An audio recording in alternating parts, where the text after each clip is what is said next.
Quem saúda os amados alunos da nossa Teologia Média é o pastor Luiz Carlos, trazendo até você mais uma aula de Pedagogia na Educação Cristã.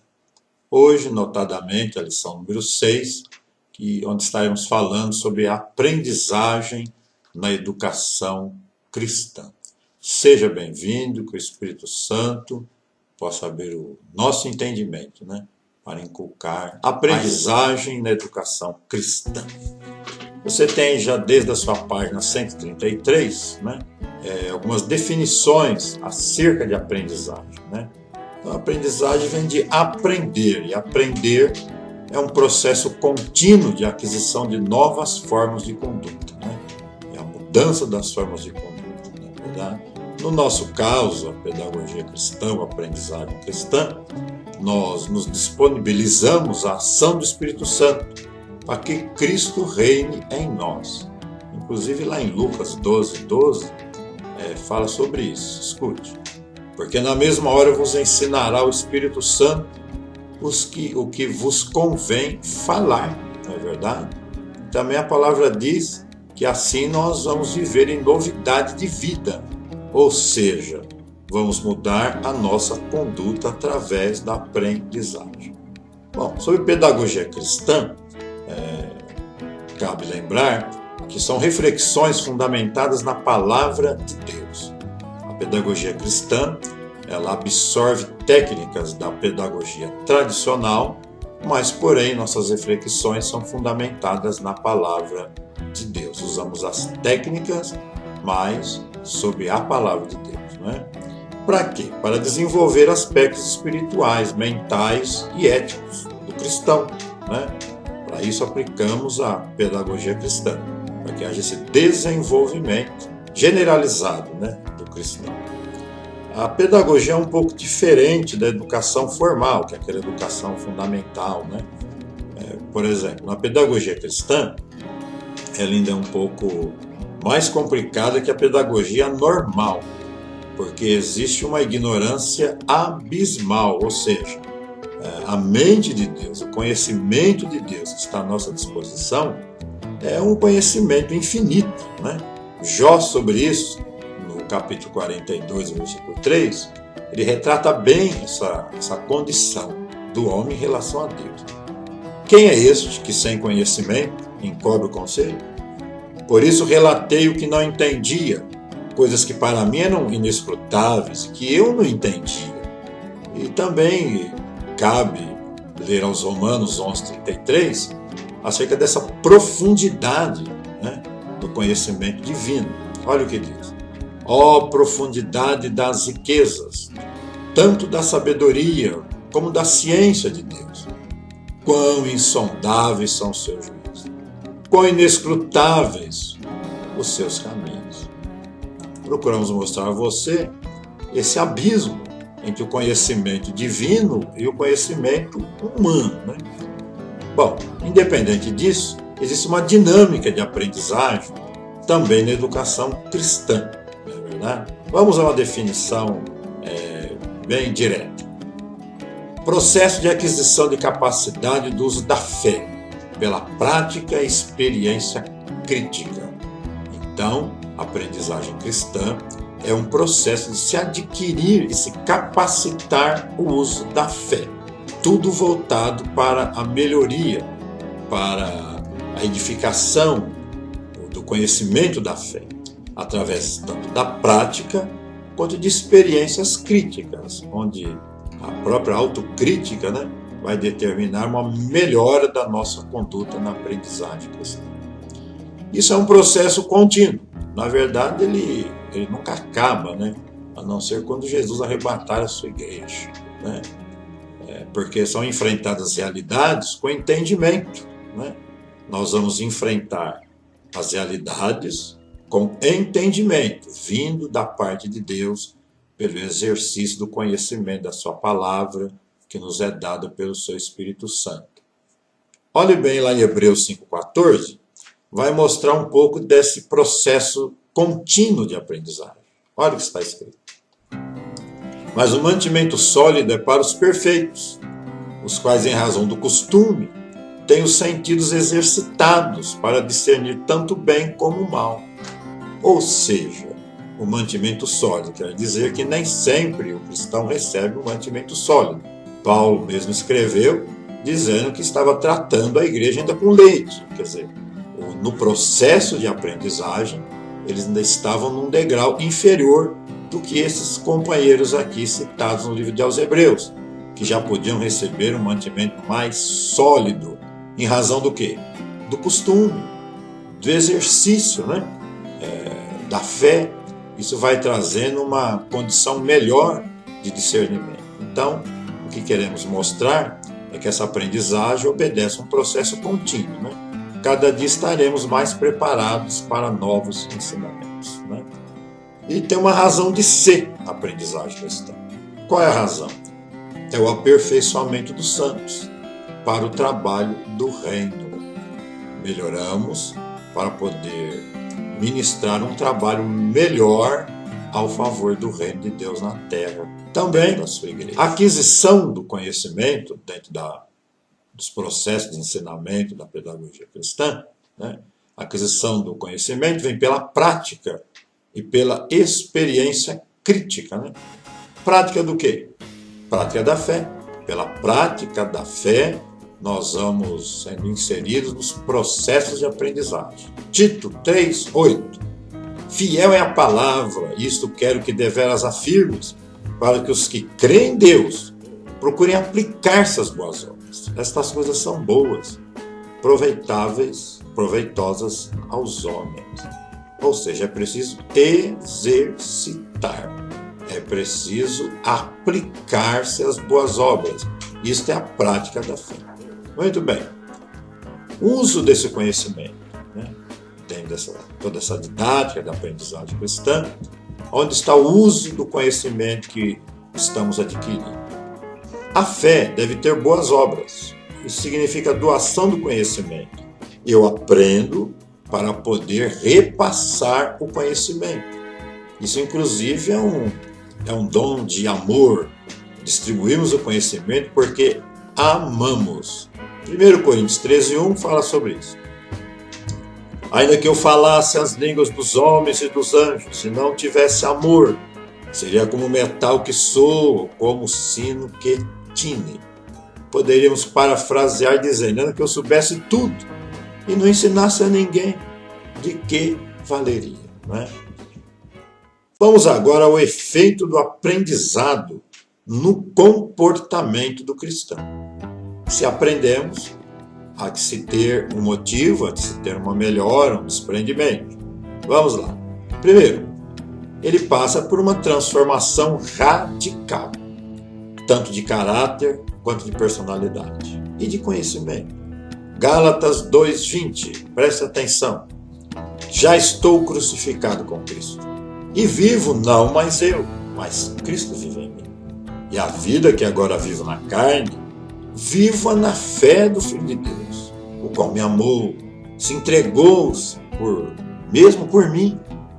E essa transformação passa pela conversão, Atos 14:15, e dizendo, Senhores, por que fazeis estas coisas? Nós também somos homens como vós, sujeitos às mesmas paixões, e vos anunciamos que vos convertais destas vaidades ao Deus vivo, que fez o céu e a terra, o mar e tudo quanto há neles. Ou seja, o processo de aprendizagem cristã nos leva à conversão, que seguramente vai nos transformar radicalmente. Muito bem. Vamos continuar? Diz aqui ainda, acerca da autorrenovação e autodesenvolvimento no processo de aprendizagem.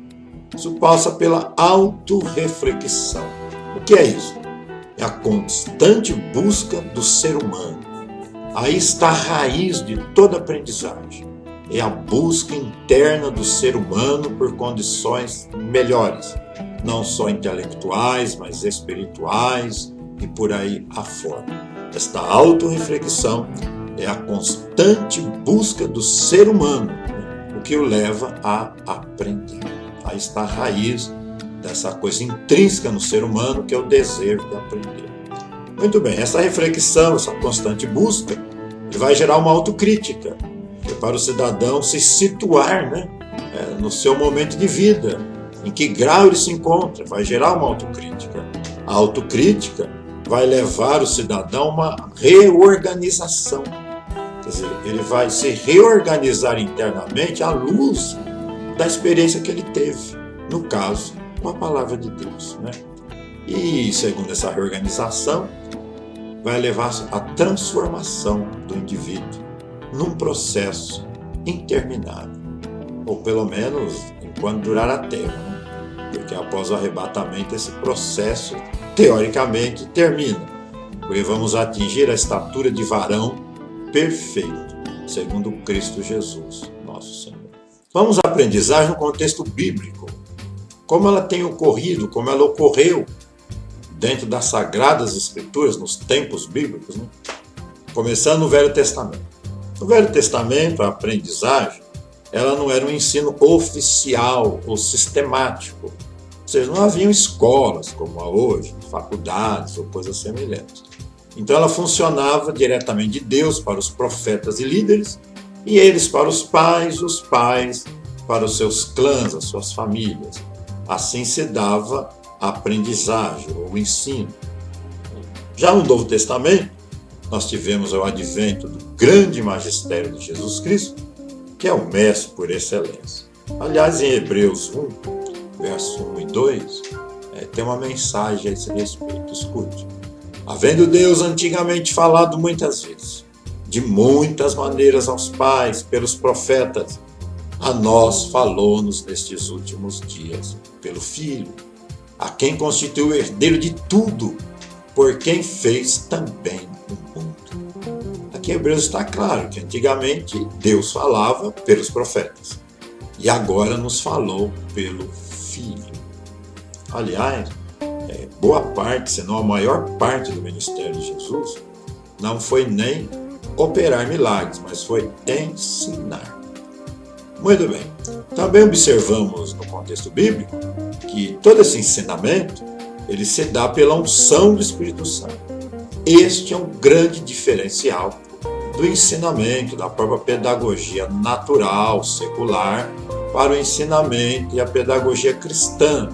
Nós temos este elemento diferenciador, que é o Espírito Santo de Deus, né? O Espírito Santo que veio evangelizar e ensinar. Está bem claro lá em Mateus 28, 19 e 20. Qual a essência da aprendizagem cristã? Isso é bastante interessante. Segundo um cidadão chamado Carl Hanson Rogers, ele vê dois tipos de aprendizagem. Vamos lá? Ele divide a aprendizagem por sílabas e a aprendizagem experiencial. A primeira aprendizagem por sílaba é como se dizer que é do pescoço para cima, ou seja, ele atinge a memória do cidadão, o intelecto do cidadão. Na Bíblia, isso é chamado de sabedoria de palavras, dos sábios ou dos entendidos. Você entendeu? Por sílaba. Só funciona na memória, no intelecto. Isaías 29:14 fala desse tipo de sabedoria. Diz assim: portanto, eis que continuarei a fazer uma obra maravilhosa no meio deste povo. Uma obra maravilhosa e um assombro, porque a sabedoria dos seus sábios perecerá, e o entendimento dos seus prudentes se esconderá.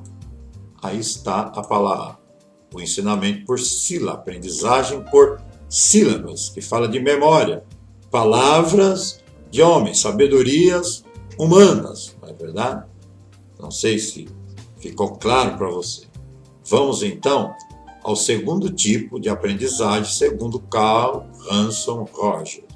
Seria o que nós chamamos, ou ele chamou, de aprendizagem experiencial. São impulsos externos, mas que levam a uma busca da compreensão. O grande diferencial, então, seria este.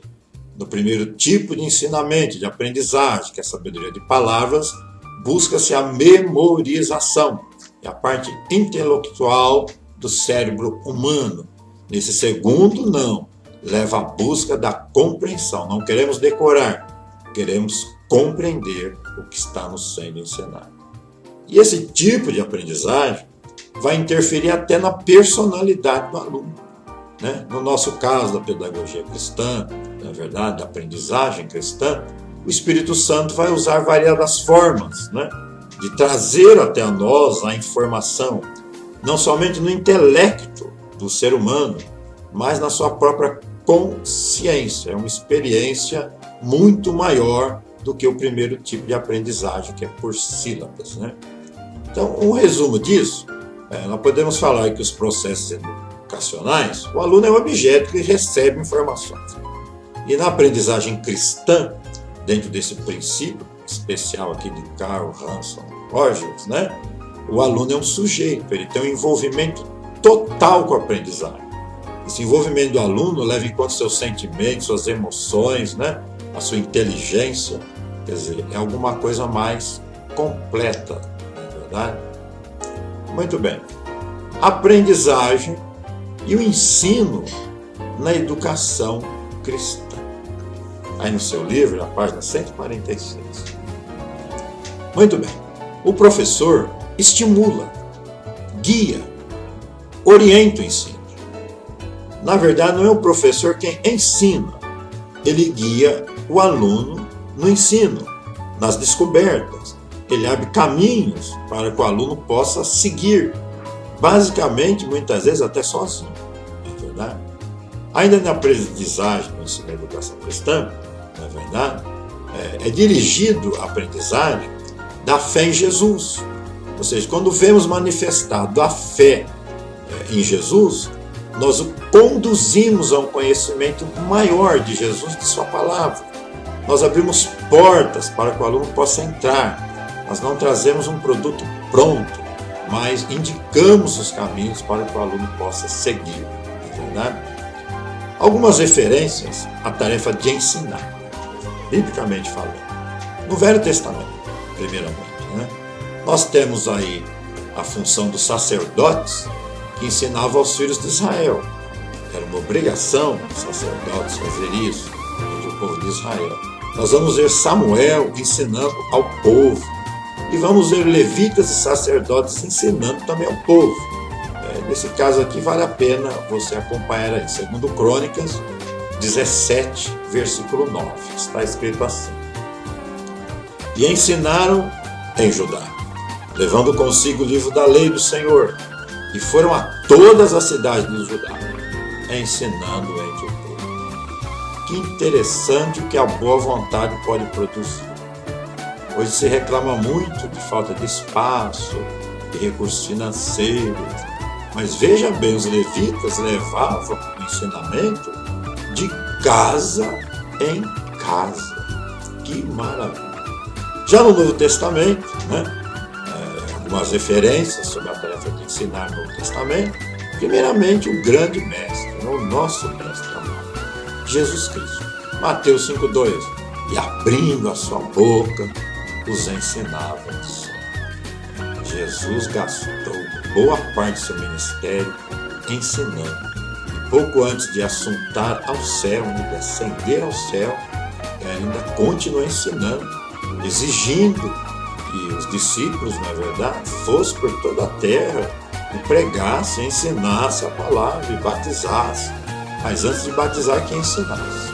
Ainda no Novo Testamento temos aí um grande homem de Deus, Paulo, né, que aprendeu aos pés de Gamaliel, um grande ensinador, doador das suas maravilhosas epístolas, né, que até hoje nos guiam na senda da fé. Educação cristã não é uma obra de um educador, mas do Espírito Santo. Por isso, o professor, o mestre da educação cristã, a responsabilidade dele, por um lado, é menor, porque quem ensina é o Espírito Santo. Por outro lado, é maior, porque ele deve ter comunhão com esse Espírito Santo. A igreja não precisa de mestres céticos, matemáticos, mecânicos. Precisamos do Espírito Santo, que vai falar conosco, nos ensinar através de um professor, de um educador. Então a educação cristã, a principal, está no Espírito Santo, não no educador. O educador é um canal, né, de bênção, um canal de ensino. É a boca do Espírito Santo na sala de aula, ou na prédica, dentro da igreja, por aí afora. A educação cristã foca bastante na atividade e no esforço do aluno, tem que ter o empenho do aluno, né? Os objetivos educacionais da educação cristã visam a pregação da palavra de Deus e o ensino, não é verdade? E o ensino da palavra de Deus. E ela visa cobrir níveis afetivos, cognitivos e motores do aluno e levá-los a uma transformação total e radical, conforme já falamos anteriormente, né? Muito bem. A igreja como escola de fé. É interessante que nós sempre vemos a igreja como um organismo vivo, que é o corpo de Cristo na terra, mas principalmente como local de culto e adoração. Mas a igreja vai além disso, não é verdade? A igreja é a orientadora, é a formadora dos cristãos nela inseridos, né? Ou seja, a pessoa vai até a igreja, ela não sabe nada. Até ali ela passou por um toque espiritual, sobrenatural, que a conduziu à igreja. A partir dali ela deve ser discipulada, conhecer a palavra de Deus, os planos de Deus para a vida dela. E quem faz isso é a igreja, como já foi dito, através dos seus ensinos, através da teologia, da escola bíblica dominical, dos cursos de doutrina e das próprias preleções, né? A igreja tem que estar preparada, porque só ensina quem tem conhecimento. O que vemos muitas vezes é pessoas sem conhecimento ensinando o que não sabem, gerando inclusive divisões sensuais no meio do povo de Deus, divisões ministeriais, né? Ensinamentos pífios que acabam gerando doença espiritual, fraqueza espiritual. Observe que nunca tivemos tantos desviados do Evangelho como nesta última década. Isto é mau ensinamento, é falta de ensinamento sadio, né? Então quem ensina tem que saber o que está fazendo. E a igreja é uma escola de fé. Estamos aqui para ensinar as pessoas a terem fé em Jesus Cristo, Filho de Deus, e na sua maravilhosa salvação. A igreja docente, a igreja local, ela tem uma responsabilidade docente muito grande. A educação cristã não é um fim em si mesmo. Nós não estamos aqui só para formar teólogos, eruditos. Não é essa a finalidade, né? Por isso, além da escola bíblica, os departamentos do ministério são partes docentes da igreja. Desde o seu círculo de oração, desde o seu conjunto, suas reuniões de obreiros e outros departamentos que a igreja tem, como assistência social, todas elas, direta ou indiretamente, formam o corpo docente da igreja. Ou seja, devem estar aptos, de alguma forma, a ensinar. A educação cristã forma o homem para a liberdade, né? Fundada no amor. Gálatas 5:3. Porque vós, irmãos, fostes chamados à liberdade. Não useis então da liberdade para dar ocasião à carne, mas servi-vos uns aos outros pelo amor. A educação cristã deve formar o homem para a liberdade, não libertinagem, liberdade fundada no amor. Amém? A educação cristã forma o amor de Cristo no outro, pelo outro e com o outro. Somos um canal de formação de Cristo nas pessoas. Paulo mesmo, um pouco apavorado, né, dizia que sentia as dores de parto antes que Cristo fosse formado nos crentes da igreja, né? Era uma obrigação dele formar Cristo nas pessoas, não é verdade? E ele sabia tanto a sua responsabilidade que, em uma certa feita, Paulo declara que ai dele se não proclamasse o Evangelho. Ele sabia a sua responsabilidade. O Evangelho, o conhecimento, não é para ser guardado para nós, é para ser expandido para toda a igreja, né? A educação cristã ensina ideias, mas também o fazer de sua vida um dom de serviço.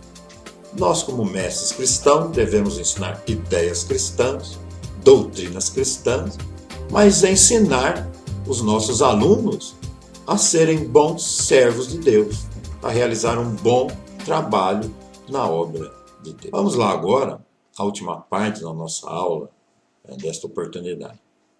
Alguns temas. A educação e pregação na igreja. Como isso funciona? De onde veio? É uma vocação dos cristãos, né? Jesus disse aqui em João 17,3. E a vida eterna é esta, que te conheço. Conhecer significa que alguém tem que ensinar. A ti só, por único Deus verdadeiro. E a Jesus Cristo a quem enviaste. Então, desde os primórdios da igreja, a tarefa de ensinar está inserida no seu contexto, no seu bojo. Essa educação é feita com o auxílio do Espírito Santo. Está bem claro em João 16,13.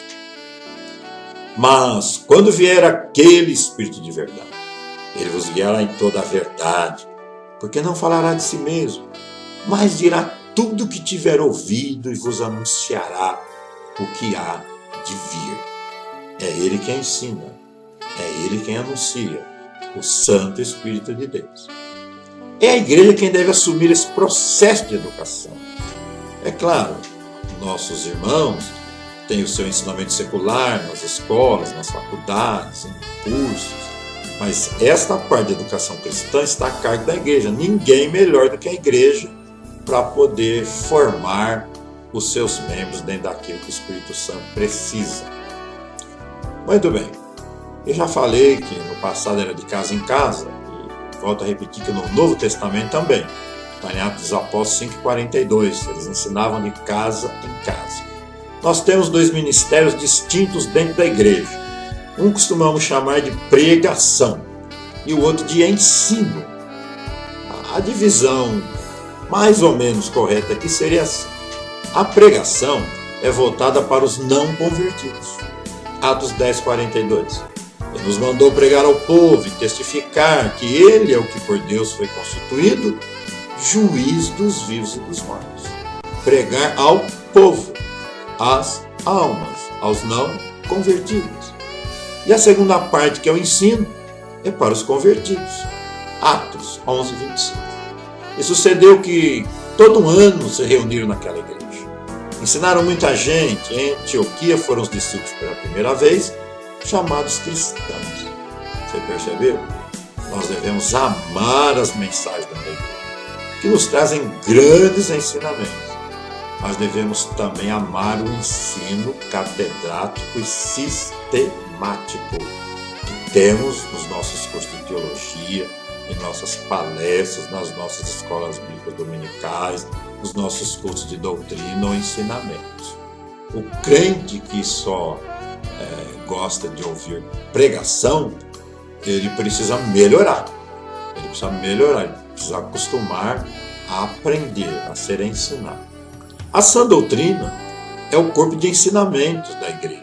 É aquilo que a igreja ensina. E Tito nos revela claramente o que é isso. Tito 1,9.